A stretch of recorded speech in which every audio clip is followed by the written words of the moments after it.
主，我们感谢你，我们出也平安，入也平安。主耶稣，因为我们在你手中，谢谢你保守你宝贝的儿子。主耶稣，虽然他未曾曾经不认识你他未曾认识你的时候，主你已经先爱他。主，我们感谢你保守你的儿子志如能够平安回到我们当中。还有一位我们所想念的心源，主他也已经退伍。主，我们还有一位在金门是我们的没有来过礼拜六的青年但是他现在正在金门。主耶稣，再过1个月他也要退伍。主耶稣，这些孩子都要成为精兵，都要成为主耶稣的精兵，因为他们在困苦中，他们在磨难中跟神你来相遇。谢谢你这么爱我们，我们将祈求祷告，奉主耶稣基督的名求，阿们。感谢主。好，我们呢今天来看我们的经文，《申命记》5章17节。如果我们不翻圣经，有没有人知道这个经文是什么？哎呀，太强了哈！不愧是台大的哈，4个字，不可杀人，台湾大学是这样吗？好，今天的经文很简单，就是不可杀人。你说传道，安尼我凉谁要来困为什么？因为我不可能去杀人，这个太容易了啦！这什么诫命啊？大多数的人都没有杀过人，对吧？这里有杀过的人举手。有人举这样吗？好，我了解，你要让我误会哈。好，传道要讲，我们都曾经杀过人，我也杀过人，所以我们要来看不可杀人是什么。这一条诫命其实并不容易。从上个礼拜到这个礼拜，其实我发生了很多事情，甚至我被人家曾经说过，怀疑，强烈怀疑，传道参加了一种族群，专门在排挤人。有人因为被排挤，没有了自信心，感觉失去爱，他就跳楼。所以我想，我们今天要好好来学。不可杀人，意思就是什么？我要活着，不是只有我活着，你也要活着，他也要活着，我们都要活着。但是就是有人不想让我活，是吧？最近最夯的，谁不想让人家活？洪仲秋虽然跟我们刚才的这英雄我们的国军英雄林志儒同样在542，但是2个人的命运好像不太一样。洪仲秋在6月底退伍前夕，他因为携带什么会照相的功能的行动电话跟 MP3 随身碟，违反军中这个安全保密规定。可是他却是被怎样？就是被判，就是怎么讲？被一个处分叫做悔过的处分，要怎样？要关禁闭。可是他的体重多少你知道吗？再2公斤就100 ，BMI 也这样超高，所以可见这样并不适合这个关禁闭。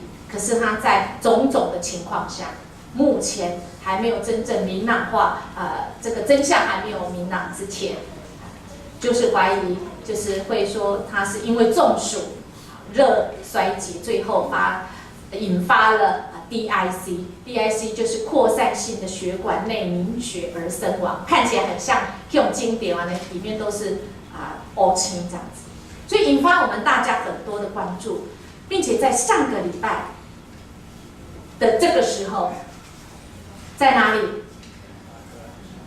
有一个1985行动联盟，有多少万人？25万人上街头，要求怎样？我们的军队要怎样社会化？我们怎么样？要有正义，要有公平，要有真相。这件事情引来这么多，甚至是国际之间的关注。那个原因是因为这个事件关涉到一件什么事，跟什么有关？人的命。如果你今天有到外面去，今天这么热的天气，你去试试看，你可以用超逛那样，没有水，你会怎样？死人啊！刚才我们的英勇弟兄说，没有一下吊单杠，没有下就几次啊？10次被那个什么啊，浮力挺身的，亲爱的我们弟兄啊，特别是那种弱弱的哈，要练一下哈，拍人家那个穿粉红色的哈，穿粉红色有一种表达了哈。所以啊，这实在是什么世界？难道我们对人活着的这一个要求有过分吗？我们为什么我活着这件事情是这么重要？我们今天要来看，还有在神对我们人的这个约定，要给我们真正的自由。传道在今年一直在讲，我们要来认识这个十诫，也就是十诫不是一个禁止你，一个不要你好，不要你自由，不是，它反而要你活得真正的自由，不要让你被辖制。就是如果我们按照这样子，我们的人生会真的得着真正的自由，是释放的，是你的生命会成长的。今天的第6诫不可杀人的另外一个面向，就是我除了要活着，而且我要活得怎样？成长，再成长，再成长。那前面的这个世界里面怎样前面第一个不可有别的神，简单来讲是什么？我心中只有你，没有谁，没有别的神。我如果心中只有神，我心中只有神的心意，我知道我敬畏神，我就不会怎样，就不会去雕刻偶像，不会去追求那个偶像。偶像就是什么？偶像就是让你怎样不以神为大的那个东西就偶像。所以你如果看正妹不看神，那么正妹就是什么？偶像。你如果只看什么打 CS 如果你打 L 什么 LOL 明天赶快广告一下，明天早上10点30分，他有没有来？今天没有来耶，上礼拜有来。我们的有一个青年，他是英雄联盟的教练，去年得什么奖？就是英雄联盟他的教练，那个他叫做茂生。明天10点30，他要来传授什么？在这里传授什么？传授什么？你又不敢讲不会传授你不是这个，他传授你什么？比这个更重要的，他怎么样子在他人生中，透过上帝怎么带领他走一条跟别人不一样的路。明天早上10点30在这边，如果你想跟那个英雄见面的话，好不好？明天10点30。好，来，我们今天就要来讲不可杀人。其实，在神还没有定10诫之前，在那个时代，他们只有讲一件什么事？规定怎样？我们的人的身体，我如果有人伤害我，我最多只能怎样？以牙还牙而已，我不能做超过的事情。那再过来呢？神呢，在他的民族，特别是在亚伯拉罕之后，他带领以色列的民族的时候，他更清楚地定出这一条，说你不可杀人。那可见不可杀人，在神看起来是他的诫命里面是非常重要。那为什么这个不可杀人呢？在上帝的心意里面是什么？我想我们要今天会透过今天我们更多的来了解。好，那不可杀人，这是因为我们呢是神的什么？我们都是按照神的看起来很不清楚上帝他所设立的这一个诫命的原因，是因为我们人是按照什么？上帝的形象造。那你会怀疑对不对？我有看到你眼睛有很多的问号。我们是按照神的形象造，为什么我看过去每个人都长得不一样？那么我要说，所以神的形象有非常多种，神的形象有不同，是创造性的，最有创造性的就是上帝。上帝不是你可以设定他长什么样子，但是你可不可以感受？可以，就像我们刚才志如说的，很奇妙。我虽然眼没有办法看，我虽然好像还没有听到他叫我，但是我只有心里祷告，这就是灵。我在心里祷告，但是神就听见，仿佛是我打了一个电话，大哥打给神，神就听见就回应。那神呢？他按照他的心意，他来创造我们每个人，说我们每个人长得都不一样，我们每一个人的才能，我们每个人的特质也都不一样。所以，如果一个人的身体，既然他是按照神的形象所造的，所以他就必须要是被怎么样？他必须要是被保护的。生命是上帝所赐给我们，它不仅只是一个礼物，它也是我们存在这个身体，我们得以跟神来相连。神透过他的灵在我们里面，透过我们这个身体去做怎样？去做他要我们去成就的事情。简单来讲，神要成就的事情，他自己能成就，他干嘛要我们？他干嘛要我们跟他连结啊？他就是要爱我们啊，要爱我们怎样？去实践，爱我们去经验。刚才自如所经验到，哇，怎么这么深？我心里才想的时候，我马上怎样就应验了。我心里才想应验而已，马上就怎样，就有美好的事情发生。我想这就是神给我们好的身体是一个礼物，就是要我们跟他连接。如果我们没有跟他连接，我们只有这个身体，就很可惜了。神要我们怎样？要我们按照他形象，在这社会上，在这个人世间有一个美好的关系。所以他造男造女，所以造男我们叫做什么？儿子啊。造女叫什么？女啊。叫女儿叫什么？女。所以一个女在一个儿子叫做什么？好。所以我们今天在8月底，我们要举办一个什么好样？传道你又在自入性行销了，真的啦。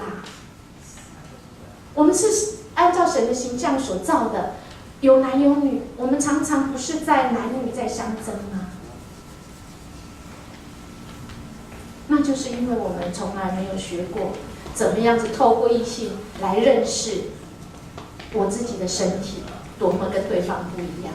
你想想看，在你的家庭中有没有男女的争吵？有吧？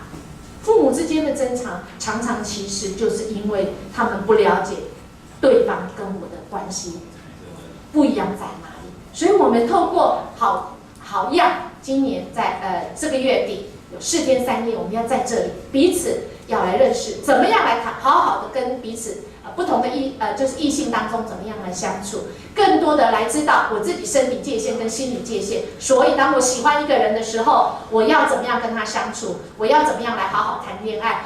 如果发现他不适合我，不能让我有所成长，我还没有跟他认定，还没有跟他结婚之前，那我怎么样跟他好好来分手？所以我就彼此要有一个界限。那我想这就是神的心意，我们要来享受主耶稣给我们这个身体，我们也要将来结婚的时候，我们要享受那个2个人合一那个美好。所以我们要来一起来学习耶和华，他用世上的尘土来造我们，然后他把他的气息吹在我们的身上，我们就成为有灵的活人。所以这个人叫什么？亚当。所以我们也要来学习神在我们身上所这个亚当。是神的灵在我们当中，我们女生是夏娃，我们怎么样子好好活出神在我们当中那个美好的作为。所以我们要好好爱惜我们的身体，我们当然也不能怎样伤害别人的身体，这是最粗浅的。那目前传道只有讲到说，直接的伤害。好，我们为什么不能伤害别人的身体？因为我们是怎样？对不起，我们是按照神的形象所造的。好，人拥有上帝的形象。还有为什么我们不能伤害别人身体？因为这样是挑战什么？上帝的安排。圣经说不可杀人，因为怎样？杀人的人他是挑战主他不把主当作什么样？是敬畏神的。因为凡是杀人的，就是挑战上帝的主权。因为我们是神所造的，所以我们的主权应该归谁？应该归给神。好，因为他们相信人对人类的生命有主权。圣经却宣告，这个主权是属于谁的？人的。所以我再怎么生气人，这个主权不是我人的，这个主权是属谁的？属神的。所以我要动任何一个人一根汗毛，我都要问谁？创造他的神，因为他的主权是谁的？是神的，不是我们的。所以我们不能随便去伤害任何一个人，我们只能尊重那个创造他的这个主。我们在圣经里面，《申命记》32章第39节这样讲上主说：“我使人死，也使人活，没有人可以从我的手里面抢救出。”意思就是说，我们的生命在于谁？在于神。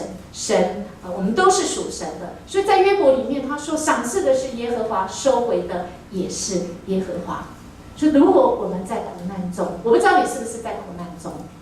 在这个礼拜一，我去探望我一个很好的朋友，他的爸爸妈妈就是一个男一个女，在他们小时候的时候，怎么样都搞不定，因为他爸爸做很大的生意。他妈妈当董事长，当得很快乐。为什么？他每天只要怎样，当贵妇就好。在他国小5、6年级的时候，有一天，他发现他爸爸的公司倒闭，他们需要在1个小时之内，所有的细码全部要收好，开始逃命。他们就整天以那台车。开着这个轿车，没有住任何地方，因为他妈妈是董事长，他开了很多的支票，他们家有4个女生，1个弟弟，全部坐在轿车里面到处逃命。终于，他们找到了一个亲戚住在淡水，让他们稍微能够住一下。但没想到，有一天，有一个人来敲他们。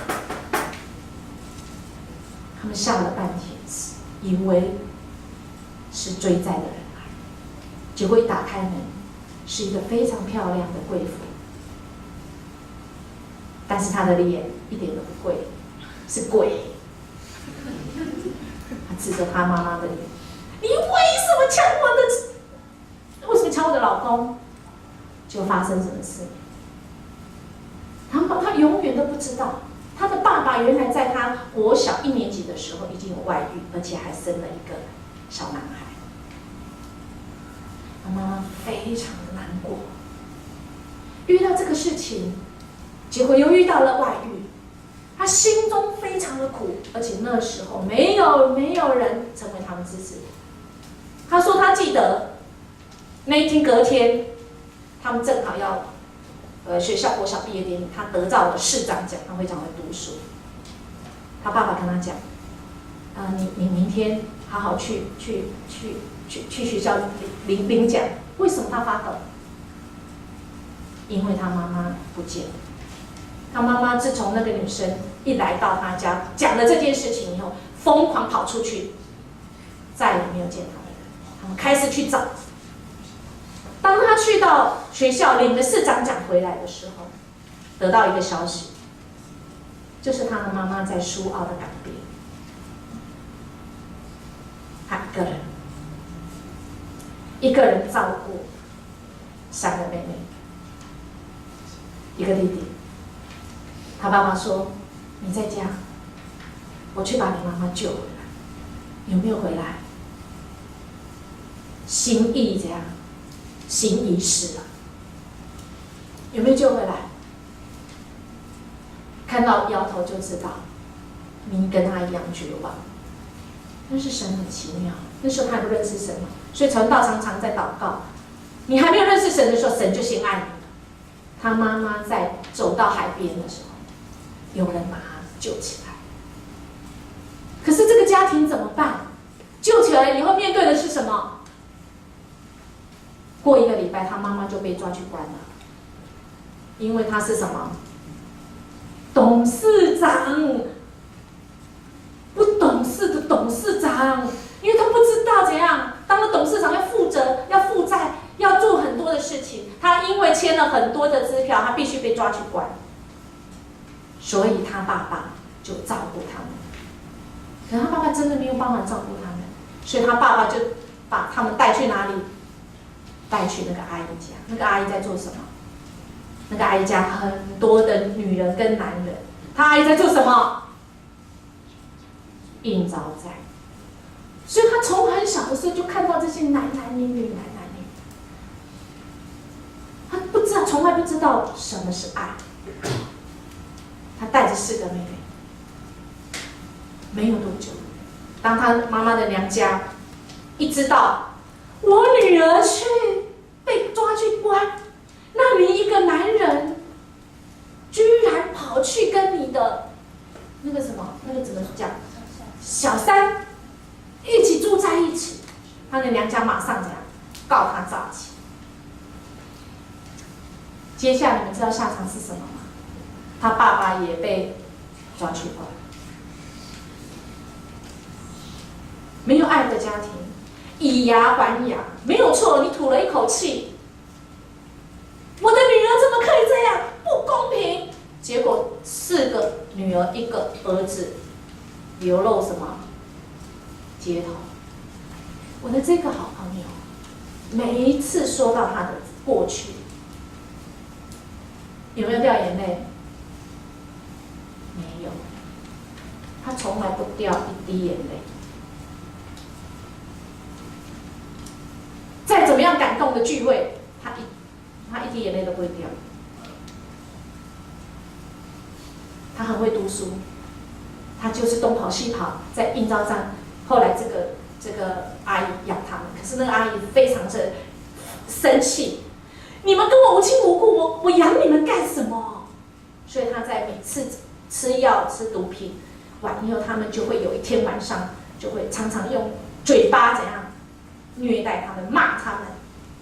有一天晚上就把他们叫过来，4个女生，1个儿子，1个弟弟，叫过来，在他们面前做什么？割腕，那个血喷啊！他真的是镇定到他，因为他要当姐姐，他的心是要当姐姐的心。第一个事情，他就赶快跑到外面去，很远的第2条街去叫这个阿姨的弟弟来，赶快救他。他是这样长大，流离。男生女生不能相处好的时候，男生女生不能爱自己的身体，就是杀人嘛。没有尊重神给你的身体，没有跟男女好好相处，就变得这么混乱。所以我的好朋友，他在从小，你看从国小到国中，他一口气，他牙紧牙关，不会哭的人，他就是要考上好学校。你知道他国中考高中没有补习，还要带4个妹妹，每天在应召站里面蹲在那边看书人。他一举考上中山女中。陈娜要讲，如果你不信靠神，可以，你可以功成名就，但你的心是什么？硬的。他心很硬，直到有一天，他考上很好大学，认识一个男孩子，大一认识一个男孩子。这个男孩子是一个基督徒，用主耶稣的爱来爱他。从来没有掉过一滴眼泪的，在哪里掉？他们本来来教会的时候也都是反抗的，这什么神啊？他每次都来踢馆的。他没想到，一天夜，他跟神直接的相遇，透过读圣经，泪流满面。他不懂圣经讲什么。那一天吧，这一辈子，他将近24年的眼泪一次流光，他才知道流眼泪是怎么样。传道为什么要讲这个？因为他在10年前得脑瘤，那时候他已经受洗，已经成为基督徒。但是上个礼拜五，我接到他的电话，英燕姐，我今天去检，今天报告已经出来，我是癌症末期，你要不要来看？我真的是很气上帝耶！这么辛苦，苦难中，他一路走来耶，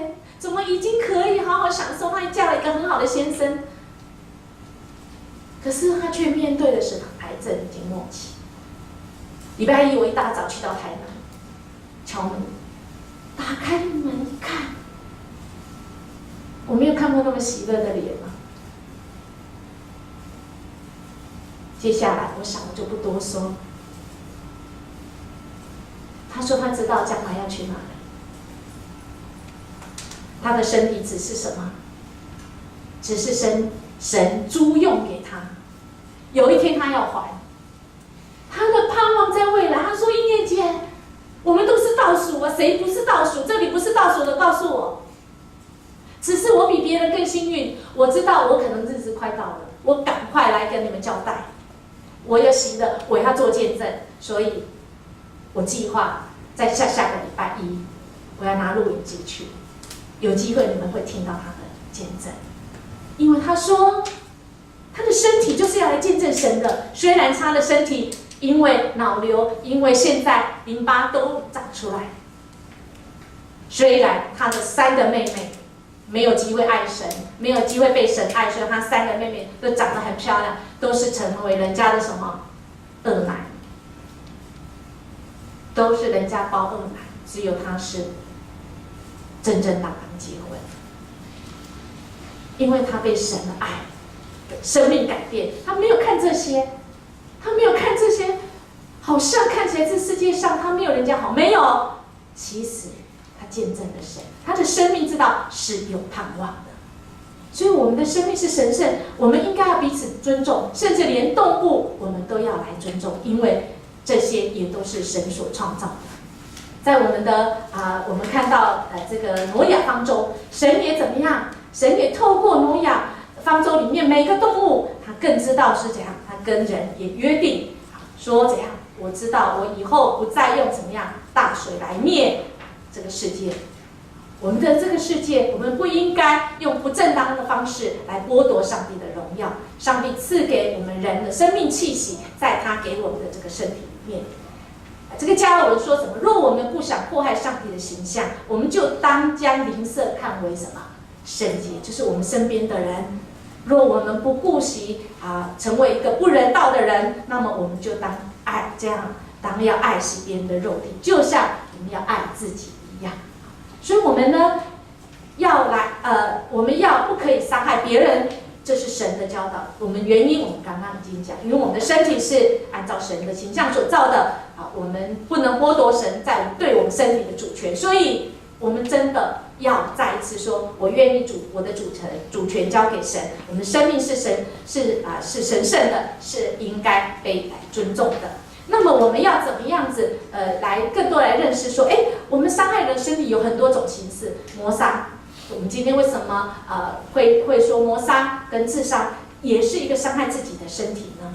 谋杀其实就是一个我们计划，所以或许我们也会想，这个离我们很远，但是我们要进一步来想，死刑是杀人吗？您赞同死刑吗？自杀是能够得救吗？我们能够自己来解决自己的生命？因为你说这身体是我的，所以我想怎么样就怎么样吗？不是，我们的身体的主权是谁的？是神的。好，在创世纪3章19节讲说呈现了我们该把这个神是怎样？神给我们的，其实神租用给我们用而已。我们有一天要还他，我们要变成什么？是尘土所以我们要用我们的身体，在我们的长老会说，我们宁愿烧尽，对不对？我们宁愿用我们的身体去服侍人，荣耀神。我宁愿我的身体用到最后1秒钟。传道就曾经我大肚子，但是我的公公要做一个决定，因为我费用正好回去，但是我的公公发现他第2次中风，怎么办？我送到医院的时候，马偕医院，那时候还有个老大。他说我怀孕，怎么办？医生说你们最好不要给他放在医院，你们要留他在家，因为这样他才不会这个老人痴呆更严重，他才不会再2度的这个中风。我们透过祷告以后，我就发现说，主啊，你应允我呢虽然怀孕又小儿麻痹，我费用又正好回去菲律宾，我怎么办？主，如果你说的让我能够承受，我就帮我的我公公，不好意思185。我先生是因为有一点那个突变的样子哈，我先生在165而已哈，我公公185，我又怀孕前面，我们那边那个更难的哦，神就应允我说你放心。我的先生说，你的这个髋关节又要搬运，你这样子会伤你的骨头。我那一天祷告以后，神就很清楚的跟我讲说，我的孩子，如果你有一天我要收你的性命，我租用给你的这个身体，我要收回来，你要到我身边的时候，这个身体用到刚刚好拿去烧了哈。你刚刚好坏掉拿去烧多好啊！不然我保养的这么好，又拿去烧，没菜嘛。所以我就说好，我愿意被你用。如果我这个髋关节，如果因为帮我公公或因为我大肚子，我磨坏了，我也正好要去见煮面，用的刚刚好，那多好啊！不要这样好好拿去烧，很可惜呀。好，我愿意把我公公留在家。多奇妙一件事哎！隔一天早上，我只有做这个祷告而已。我公公居然可以自己走路。感谢主，神很奇妙的，我们的身体是他的，他主权是他的。没完乐啦，要完乐的时候他会跟你讲。我想我们的身体是神给我们的，初期什么时候我们不知道，但我们只要尽心尽力用到这样，刚刚好拿去烧，这样子就好啊。所以我们也不要自己主张，好，因为这里就要讲自杀是违背这样，也违背我们自己，也违背上帝的罪行。虽然有很多人他孤单很忧虑，但是他们都忘记了什么事？他们忘记他们有个责任，就是对怎样，他们要成为神要借由我们的身体要去祝福这世界上。所以我们真的要好好来爱惜我们的身体。那我们要讲到在战争跟堕胎跟安乐死，真的如果不是有特别的原因，这个都是得罪神的。我们特别是在出来经题说杀掉无辜的人并不是善行，而是什么恶行。今天经文最后打我们那个以赛亚书有没有讲什么恶行的人你怎样不得平安呐，亲爱的。所以我们真的堕胎不是合神心意的，安乐死也不是合神心意的。还有一个，今天我想这是我们的重点。我们很可能没有亲自直接杀人，但是我们怎样心灵，我们有时候是人家心灵的杀手。怎么说呢？什么时候你会去杀一个人？嫉妒的时候，什么时候生气的时候，什么时候我们在心灵是别人的杀手，或者是我们曾经也怎样被别人杀。只是这样死了又复活而已，因为我们有主的爱。在海德堡的要领这样说我不可在心思、言语或外表上，更不可在行为上由自己或假由他人来毁谤、仇恨、损伤、杀害我的什么灵舍。所以我们的嘴巴、我们的心思意念，如果不合神心意，是得罪人的，这个恐怕也是心里是杀害别人的。所以加尔文他这样说，他说心里的杀手呢就是一个罪，心里的谋杀。人是用手杀人，然而盛满了怨恨的心，确实也是怎样孕育了这个杀人这个罪。所以我们的心如果对人有个怨恨，我想我们不杀人的心灵都很难。那我们有怨恨怎么办？我想我们就是靠神。在圣经里面，耶稣也教导我们，好撒玛利亚人，我们看到有人需要帮助的时候，我们不是只有说什么平安平安而已。好撒玛利亚人，有人怎样受伤了，他只说你有没有怎样人就走了。道貌岸然的人，没有救人的，也是什么杀人。所以我想这一条诫命我们常常犯，因为什么？传道也曾经有人跟我借钱，说我没有钱。可怜我哦，什么太太哦，可怜起来哦，我有没有跟他买口香糖？我有没有给他钱？我不知道。目前我是没有，但是我会跟谁买书？那个100块的大什么？我喜欢，因为他用他自己的什么？不是我喜欢的，谁管我？不是哦，是因为怎样？他是游民，现在有一个特别的单位，他们怎样发行杂志？你要是看到在车站那边有在卖那个杂志，叫什么？大志杂志。传道买了，还在我的办公室，连开封都还没开封。因为我觉得他想要用自己的能力去卖杂志，他不要当游民，这个好不好？赞！一天到晚来传道，我还没有吃，我也会给他吃，但是我绝对不会给他钱，因为我知道钱他会拿去做什么。会让他的身体，会让他的心理没有得着建造，没有得着成长，我反而怎样害了他，我心里也是怎样抹害了他。我想我们要成为一个被神用的人，我们都需要更多的谨慎，我们怎么样来帮助别人，而不会变成是害人的。好，那耶稣怎么教导我们要来护卫我们的生命跟我们的权利呢？在马太福音在5章21到22节，他更深的讲说，我们不可杀人呢，更深入来解释，解释更多在我们怎样动怒的、骂人的、贬低人的、嘲笑人，其实都是杀人。所以我们都安静了吧，因为我们都曾经杀过人，我们甚至于以别人的短处来嘲笑别人，我们都杀过人。曾经这个礼拜传道很难过的原因，我一直在思考我自己是不是杀人。怎么说？我会，因为我这个礼拜有点生气一件事情，那真的生气就会让我们失去理性。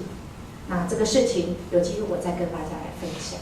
所以当我们动怒的时候，我们上个礼拜讲摩西动怒的时候也怎样杀了一个人。所以当我们火在花火的时候，在火大的时候，我们就要谨慎。我们已经开始怎样要杀人，我们已经可能要犯这个不可杀人的诫命。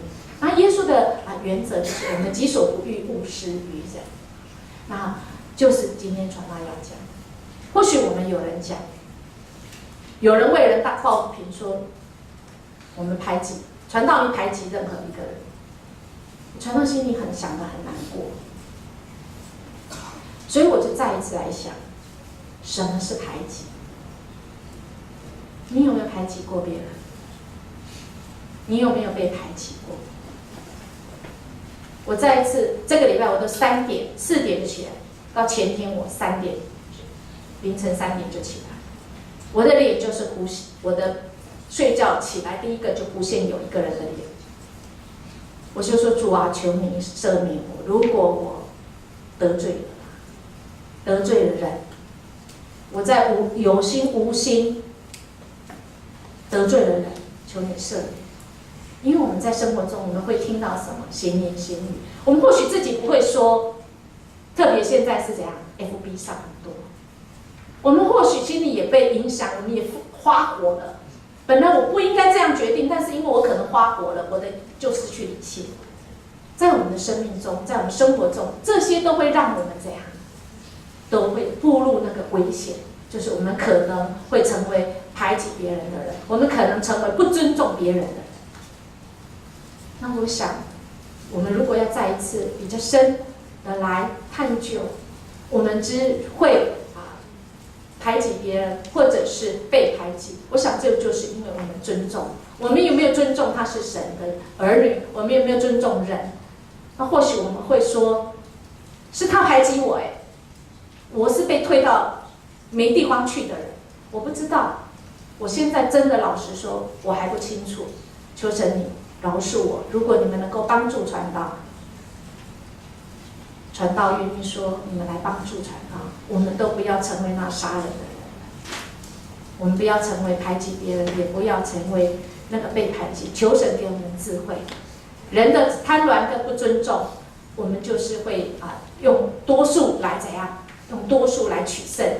那我希望我们都能够在那个多数中有神的真理跟公义，我们不要成为那个去出手去害人的人，我们都要成为尊重人的生命的人。我们常常到神的面前祷告说：主，我如果得罪你，求你赦免我；我如果排挤任何人，求你在我的当中，你的爱在我的当中。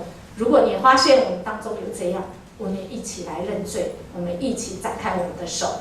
或许我们都受伤了，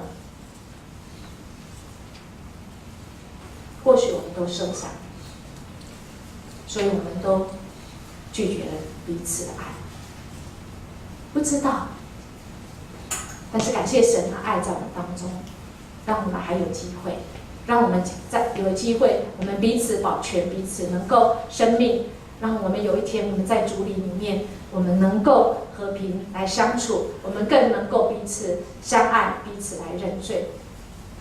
我想在犹太人他们说，如果有人保全一个人生命，就保全一个世界。我想我们保全一个人的生命，让他往上，而不是往下。